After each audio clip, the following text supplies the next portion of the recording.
Hi there, I'm Drew Badger, the world's #1 English fluency guide, and it is a pleasure to welcome you to another video. Thank you for joining me in the studio today. This is probably the most important video I've ever made, and I hope it really makes a lot of sense for you and answers a lot of questions. This video actually is a response to a teacher who had written me and asked me about how to help students learn, especially non-native children, and I spent a lot of time doing this. I've been teaching over 15 years now, helping people learn. So this teacher was asking me, her name is Iman. Hopefully I'm pronouncing that properly, but she was asking, again, specifically, what can I do to teach non-native English-speaking children English and help them learn so they actually want to speak? So we're going to talk about that, but just a bit of a background about this as well. Even before that, so I've been helping people learn, as I said, for a long time. And the way I teach, I never really had a good name for it until recently. And it's kind of something else, like in a similar way that what I do, I kind of developed this idea of being an English fluency guide because I'm not here to try to teach you the language. It's more making the language understandable so that people want to practice, want to speak. And so I'm more of a guide for fluency as opposed to teaching the language. And I'll make that point more clear about this. But I was really excited. So lately I've been talking about this idea with my newsletter subscribers, and I thought I'd make a video about it to answer Iman's question, but also just to help a lot of other learners too, because I know a lot of people are interested in this. Anyway, basically the idea is we're gonna cover a whole bunch of things in this video. But the most important one is the problem that people experience. So part of this is what Iman was talking about how to help actually people learn the English language, or really this is a video for any language if you're a teacher of any language. And I'll explain why as we go through the video. But also it's a problem for people who have already been learning the language. So many of the people watching this will likely be students of mine. Maybe they've been learning the language for many years. Now they are adults and they understand, they know a lot of words and grammar, but they have trouble expressing themselves. They can't actually put everything together in conversations. So basically, there are actually a lot of different problems people have, and I'm going to tell you that they all come from the same place in this video. So, kind of general problems people have, like, maybe you are a learner and you struggle with some of these. Maybe you forget your words when you speak, like inside of a speaking conversation, or, some other situation where you have to communicate. You forget the words that you want to say, or you have to think about grammar rules and translate in your head before you speak, or you really have trouble understanding native speakers in conversations or movies and TV shows, but you can understand what I'm saying quite well. So I'm going to explain basically why this happens, all these problems that people have as learners, and what we start doing for when we're helping young children learn the language too. We basically all do the same thing, which is teach them what I call the wrong way.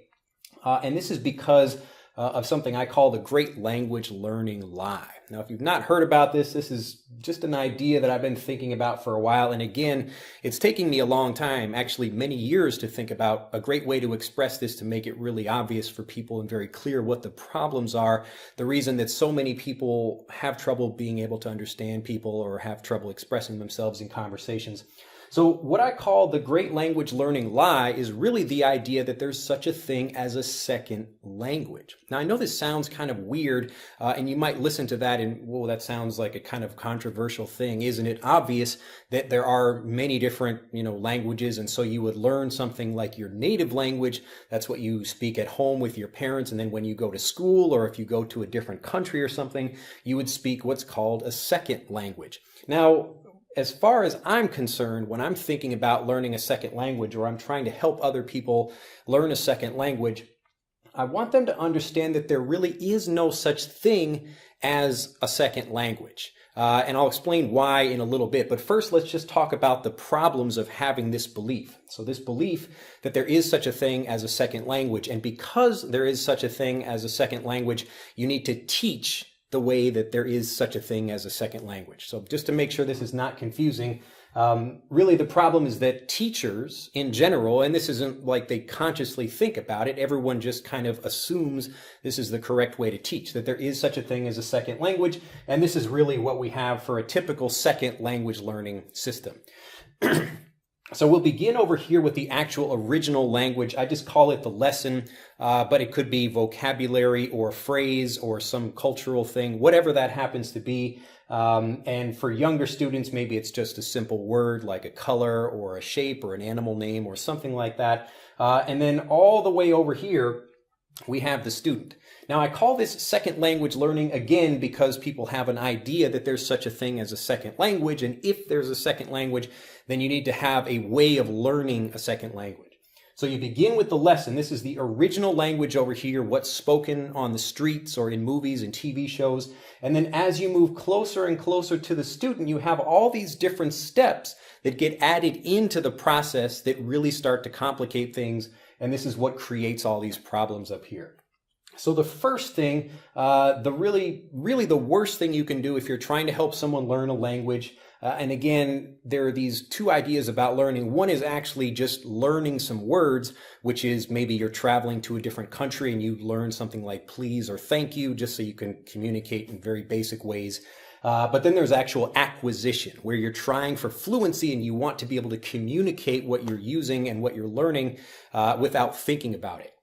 So again, there's these kind of two different ideas. And so this process here, basically it's what I call something is very dangerous. I call this a very dangerous way of learning because it does teach the language. And people, when they go through this process, they do learn lots of words and phrases. The problem is that it doesn't really help them with fluency. And here's why. So you begin again with the lesson and then you move to the language where you're translating something already, because most people are learning English, especially young children, through their native language. So if I'm in Japan, I go into a regular classroom with a Japanese teacher that's teaching English, and most of the lesson, most of the actual information that's communicated to the student is all in Japanese. It's the same thing with the textbook. They have lots of Japanese written in the textbook. It's giving explanations about things. It's giving translations, and it's giving ways of pronouncing words through Japanese. So again, we're beginning with really the worst thing possible that you can do for trying to help someone actually communicate in a second language. It's not bad for trying to teach something. I can communicate something. I can explain a rule to you, but often, just like the lessons that we learn in life, someone can tell us something, just like I can tell my daughter, hey, don't touch the stove or you're going to burn yourself. And she says, okay, Daddy, she's not really paying attention. But when she actually touches the stove and burns herself, that's the real lesson. That's where the acquisition comes from. So again, this idea, we begin with the actual language and then slowly the language begins to shift. It begins to change.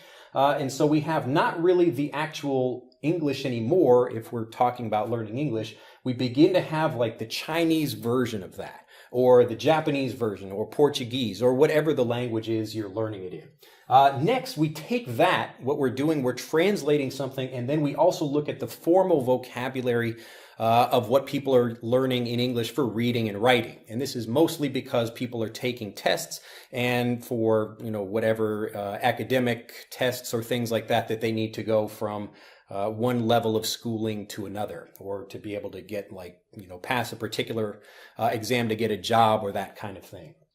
So we already have a limited vocabulary that's more of the formal language than what you would hear again in an actual movie or TV show, something like that. Again, we move into teaching the rules and the structure of the language actually by telling people what the rules are instead of helping people understand what the rules mean. And again, this is different. I'll explain a little bit more about how you should be doing this. But I just want to make these different steps clear. And also one more thing is that it's not really you do this thing and then this thing and then this thing. And some people maybe like you do try to have some other kind of vocabulary, so you're missing one step or another. But this is generally how the process works. It's a couple of these things all together. And the point is really that we're separating the lesson, the real English, from the learner. So we move again from the grammar rules or whatever kinds of ideas we're trying to have them learn vocabulary by studying lists of things, trying to memorize them or use lots of flashcards. And then the final thing we have here is slowed speech. So this is where we take something like a listening practice exercise and we're listening to it. If I'm a student in a classroom here in Japan, I would listen. Oh, it's really very slow and very easy to understand, kind of like the way I'm speaking now. So the way I speak in a lesson, like if I'm trying to teach things and I know non-native speakers will be listening to that, I'm communicating communicating in a different way than I would normally if I'm just talking to friends or family or even my daughter now. But again, we're going here, and then by the time the student actually touches the language, it's gone through all these filters. Basically, they're just filtering the language and changing it and trying to make it, I know the idea is to make it easier for the student to understand, but the problem is that we're making it more difficult for them to actually communicate. So here's basically the two big problems that we have from this. I've already explained that number one, the language is changing. So the original language here, if we translate it, we only teach the formal vocabulary. We try to take the rules and make them easier to understand, even though they actually become more difficult. Like I can tell you what a grammar rule is, but being able to use that grammar rule correctly and automatically, that's not really something you learn to do using this step. And then also the speech is much slower. So because the language changes, this makes it really, really difficult for learners who want to understand this. You're essentially separating the learner from the actual language they want to learn.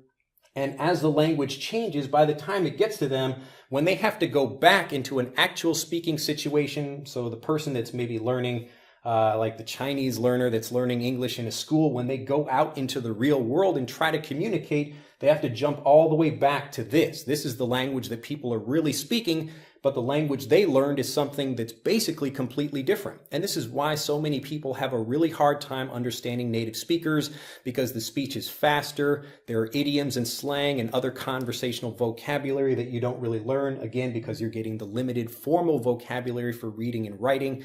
And then again, because it's really slow, because of what you learned with the slow listening practice exercises, when everybody is really fast, you get overwhelmed, there's too much information, and it makes it really difficult. Now, of course, this is just for the learning phase of this. What's really difficult is when you have to try to reverse this process and go back when you actually want to speak. So this is just listening. If I'm just in a classroom, I don't even open my mouth. Someone is teaching me French or Spanish or Italian or whatever the language is, and they're using this typical second language learning system. I've learned the language. Okay, I understand something, but when I try to speak, what do I have to do? I have to redo all of these steps. I have to work back all this. This is why people translate in their head and they get stuck thinking about grammar rules. They have to, really worry about their communication. They worry about making mistakes. How's my pronunciation?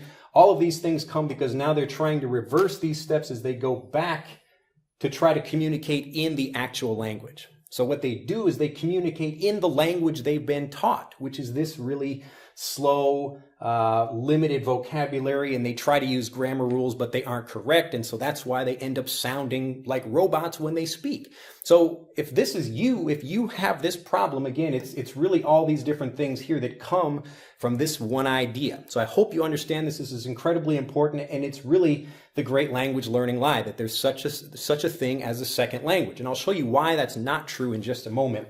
But I really want you to understand this, is that if you have been in this situation, maybe you are a teacher yourself, or you've been a learner, and you experience all these problems. You have problems understanding, and you have actual problems communicating like I'm having right now. If you struggle with this, it's not your fault. The reason is because of this way of teaching, but I'm going to explain right now that it doesn't have to be that way. So for Iman and for all the other teachers out there, I know a lot of teachers follow me in what I do, so I really want to make my style of teaching the way of showing people how something works so they understand it automatically and they can use it automatically. This is what you should be doing. So again, this is the reason why people struggle to communicate and struggle to understand is because of all these steps. So you have the language changing. The language itself changes, like what you learn in a classroom is different from what's spoken in the streets. And then all these different steps, they essentially inhibit fluency, although they're actually helping you learn the language. So I might be able to sit down and take a test, but I can't really communicate in that language. And that's, again, the difference between learning something and actually acquiring the language, developing fluency, which is what my focus is. So I want to try to help people who have gone through this process and show them that there's a better way of doing it. But even more importantly, to take all the young students who have not even been exposed to, a second language yet, and show them that there's actually a better way to do it, especially for learning English, because it's such an important thing. Just to make this point really clear, just a few examples of this idea of even just the language changing, but the different steps that you have here. Maybe you remember playing a game called Telephone when you were a young child. You would have a group of kids either sitting down or standing in a line, and the first child would say something. They would whisper into the second child's ear, and then the next child, and they would pass that information on, to the next person, the next person, and the next person. And then by the end of that line, again, you have this system here where the language is slowly changing, and it's changing in that same way. So this is a very natural thing that happens as a result of you just take something like this and continue to add more steps between the sender of the message and the receiver of the message over here. And even if you're trying to be perfect, it's the same thing. If I go to like a copy place, I want to make photocopies of something. If I take an actual document, like a perfectly clean document, I make a copy of that document, it's going to be not quite perfect. It'll look almost similar. You probably can't tell the difference. But if I keep making copies of copies of copies of copies, maybe by the 50th copy, it could look like a completely different document. And again, it's because the more steps that you place between the sender and the receiver of a message, it's going to become basically you're going to lose the message. It's going to change in some way, and so it's going to be more difficult when you try to go back to that step. Okay, so hopefully this makes sense. And this, again, what I call a great language learning lie is that there is such a thing as a second language. So we need a system like this that actually teaches languages. We need there's a second language learning system. Now, what I do, and here's why this belief is false, basically, that you don't really have to teach in this way, because there's really no such thing as a second language. The idea is that it's really all in how we think about what a second language really is. And even learning something like mathematics or biology or something like that, there's lots of different things like computer code where we're learning a different language, but you can understand what things mean without adding all these different steps into them. And it's the removal of these steps that's actually what drives acquisition. So what actually helps you develop fluency is removing these steps and connecting the learner with the lesson directly. So this is what I do, and I'll explain why right now this idea of a second language is just not really there. So first of all, when you're learning your native language, everybody learns a native language, like even if you're maybe trapped in a box for many years and then you're released from that box and you are grown up, maybe even from 20 years old in some kind of community, you will learn to speak the language of that community naturally and without anybody having to tell you really grammar rules in a classroom. You will naturally develop an ability to understand the language, and that would be what people call your first language. So you don't need to learn your first language through a different language. So that's just one example of how you can learn something directly from the very beginning without having something else, again here, like using a second language in order to try to learn some other language like that. So there's no need for translating or anything like that when you're learning your first language. Now, the same thing is also true for children like my daughter who are bilingual. So if they can speak 2 languages, or you can even have children who speak more languages than that.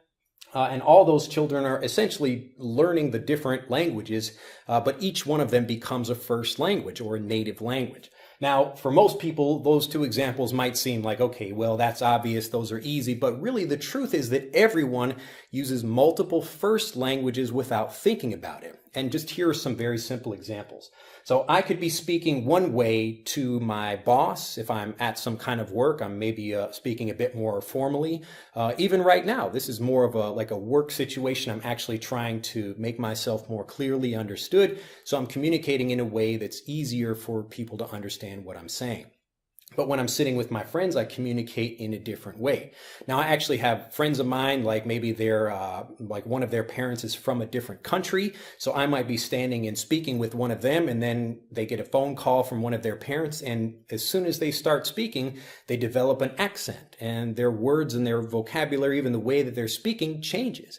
And even the way we speak when we're communicating with other people, maybe at our, social level or someone higher, or we're communicating with young children, that also changes. Now, each one of these different things is a different language, but we communicate in these things without even thinking about it. And so these are examples of where I'm thinking about something as not a second language, but really these are all just first languages because of how we learn them. So really the difference between something like maybe me as a native English speaker from the United States, if I want to learn German, I can actually learn German as a native person that's learning German, as opposed to trying to use this system here to learn it as a second language. It just depends on the way I'm thinking about it. And so really the simple solution is to do this.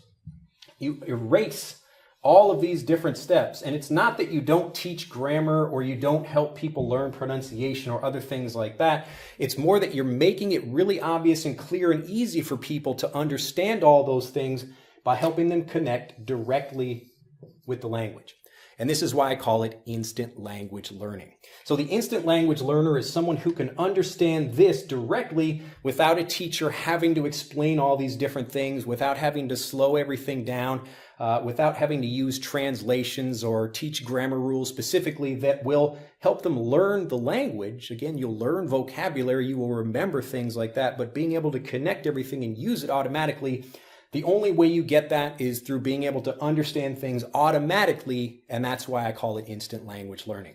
So the problem here, again, we have the great language learning lie that you have such a thing as a second language, but there really isn't one. It's more that there are two different ways of learning a language, and you can apply either of those to any language you want to learn. Now, the smart student, or especially the smart teacher, and especially for young children, is going to use the instant language learning system. Now, this is the way I teach, and again, I never really had a good name for it. It's just, how do I help people learn the language directly without me having to explain things or to do anything like that? And that's why you'll notice all the lessons that I have, like I could teach, English in Japanese or something. I could have even a YouTube channel like that where I focus just specifically on helping Japanese speakers. But the reason I don't is because if I were to do that, I would help them learn a lot, but I'm not going to help them communicate as well as if I am able to teach like this. So the number one thing you should be doing as a teacher is everything should be taught in the language. And if you have to explain something in your native language, it means that it's too complicated for them. You need to take it down, make it much easier for people to understand so that they can connect directly with the language. Now you can slow it down a little bit the same way that we help teach young children. Even for my daughter, when I began teaching her, when she was, obviously right from birth, I began speaking to her. But as she gets older, now I speak much more quickly to her and she can understand what I'm saying. And she even herself, she uses wanna and gonna and other things like that I specifically taught her how to do because, again, I'm giving this same thing of just teaching one thing at a time, making it easy. I'm not having to translate anything. I'm just showing her things and letting her mind do the work automatically that it should be doing. Basically, we make things really difficult for the mind because we're trying to teach the language the same way a computer might learn it, when we don't learn that way. We learn by connecting with things and understanding them, and this is why we enjoy puzzles. We get a little bit of information, we get a clue about something, and then we see how we can put that together and really make it very obvious and easy to understand for our minds. So again, that's why the belief is false. You don't have to teach it. There really is no such thing as a second language. And right now, I'm just going to make a very simple lesson using Japanese to help you learn Japanese. But again, I'm not going to use any English in this, but it's going to be very simple, very easy. And if you already speak Japanese, then maybe this will be not the greatest example for you. I have a presentation here on YouTube. If you go to the channel, you should be able to find I forget the name of it now, but it's basically a presentation where I'm talking about how you should learn a second language. And I give an example of language learning as an alien would do it. So when I think about how do I teach something, especially for the new app that we're developing or any of the lessons that I develop, I try to think, how could an alien understand this? And obviously that's really for very beginners, which I'm kind of doing, but you can use instant language learning for every level. It's just that you're trying to think about, how do I make something understandable as quickly as possible without any steps in between the learner and the lesson?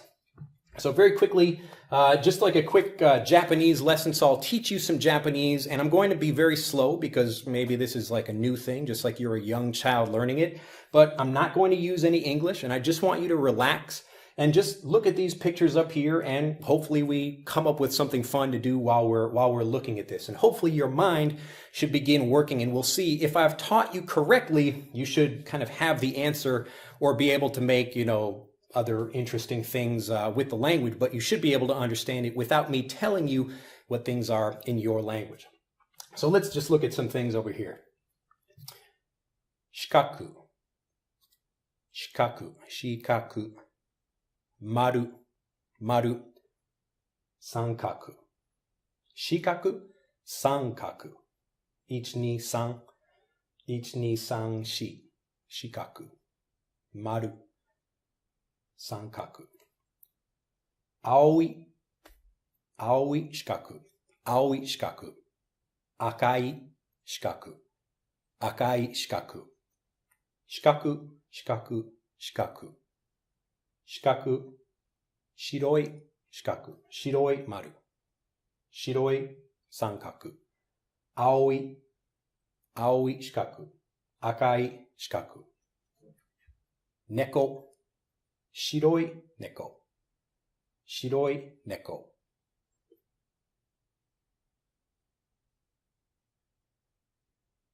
shikaku, aoi shikaku, akai shikaku, shiroi neko, shiroi neko, akai shikaku, akai neko, akai neko.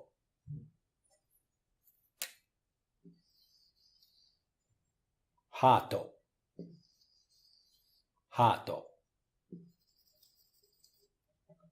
akai shikaku, akai neko, hato, akai hato. Okay, now that was pretty simple.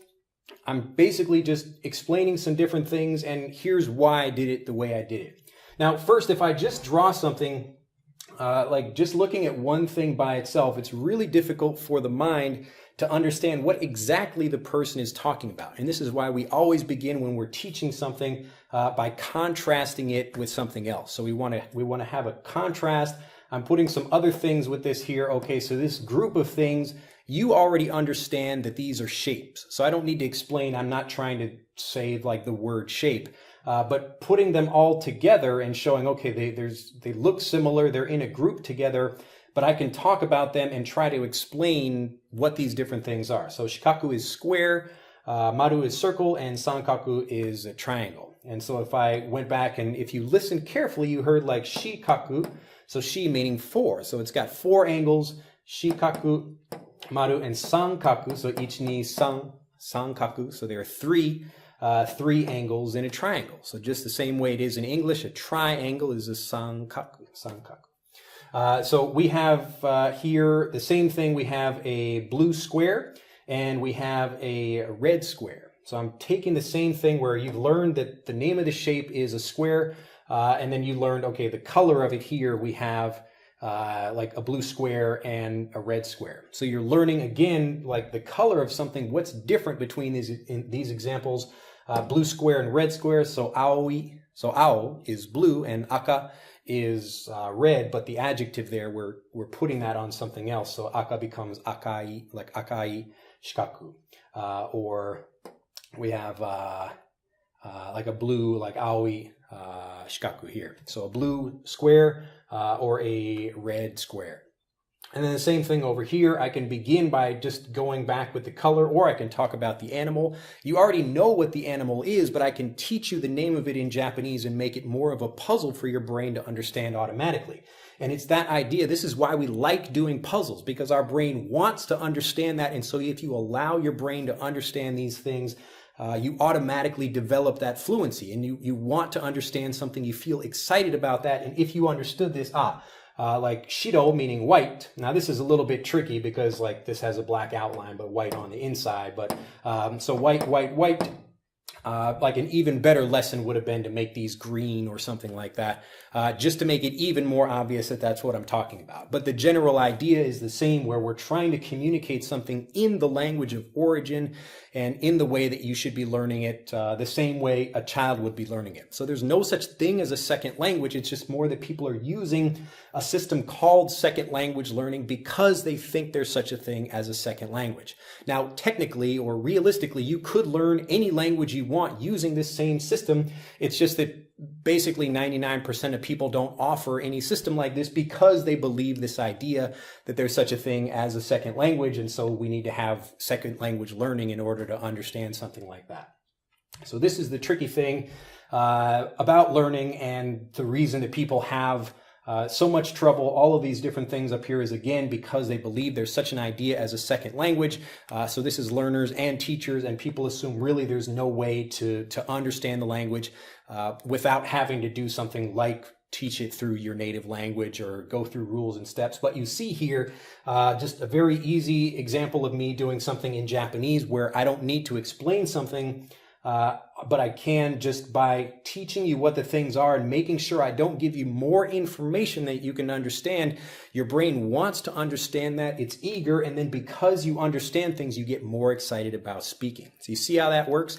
This is instant language learning, and this is what you should be doing, Iman, or other people who are watching this as teachers, if you want to communicate or have students that not only enjoy the language, but also really get excited about wanting to speak. So it's like a puzzle, and people enjoy puzzles because, again, the mind likes to be given some information, and then we try to fit in like what we think that other thing would be. So if I have like a white cat here, if we know this is like a white square and like a white cat, and then we have a red square and then something cat, your mind will begin to make that connection between, okay, like I understand how adjectives work. So really now you understand even basic adjective use in Japanese by just taking something like colors and shapes or colors and objects and then putting them together in a way that you understand them instantly rather than trying to understand them through another language. Does this make sense? Please let me know in the comments down below if you understood this, because this is such an important idea for me. It's everything I do, like for the fluency course, which you can learn more about by clicking on the link in the upper right of this video. Everything about that is helping people learn like the grammar, the idioms, all of that stuff, but natively the instant way. So we take things and try to show you what something is. Like a grammar example would be phrasal verbs. I show you examples like if I have my hand or something like this, or even I take this eraser here, I get a little bit closer to the camera. So I'm holding the eraser here, and instead of trying to give you a translation, I can show you something while I'm giving you an example of this. So I can turn the eraser around, like turn around, or I can turn it over. Now, these are two very simple phrasal verbs, turn around and turn over, but seeing it like that, oh, okay, turn over means to move something upside down or put something that's on top on bottom like that. So turn over or turn around. Very easy. So I don't have to give you a long list of things. I don't have to explain lots of grammar. It's more showing you something in a way that you understand it. And because you understand it instantly, you're able to communicate it instantly as well. Well, that's enough for this. Hopefully, we'll kind of see where this goes. If you have more questions, do put them down in the comments below this video. Like and share this video if you'd like to learn more about this, but really this is the essence of what I do, and if you're a teacher as well, you should be doing the same thing. We'll be explaining more about this as we release Frederick very soon. So this is our new app for really the ultimate guide to pronunciation, as well as for beginners who have not learned English at all. If you want to give this guide to your this app to your child, the same way my daughter uses it, who started using it when she was about 1 year old, and now she's reading letters and starting to pronounce things very well, and she really enjoys playing with it. But we'll be releasing that soon. And the whole idea of that app is helping people connect with the language directly. So for absolute beginners, for children who want to learn the language, maybe you as a parent or a teacher, you had to learn it the second language way, but you don't have to do that to your children. And so that's why, taking these ideas of instant language learning, we've created that app. The same thing with the visual guide to phrasal verbs, which you can also learn about on our website. It takes these ideas, the same thing of like turn around and turn over, just showing you things visually so you understand how that works, both with video examples and also me, moving things around like that. So language learning doesn't have to be difficult. In fact, it can be very fun, and your mind really understands and likes learning that way if you just allow the brain to learn instantly. Well, that's it for this lesson. Again, do leave a comment down below. Let me know if you enjoyed this, if it was helpful for you. And if you know other people who do struggle and you want to explain the same thing to them, hopefully they enjoy this video as well if you share it with them. Have a fantastic day, and I'll see you in the next video. Bye-bye.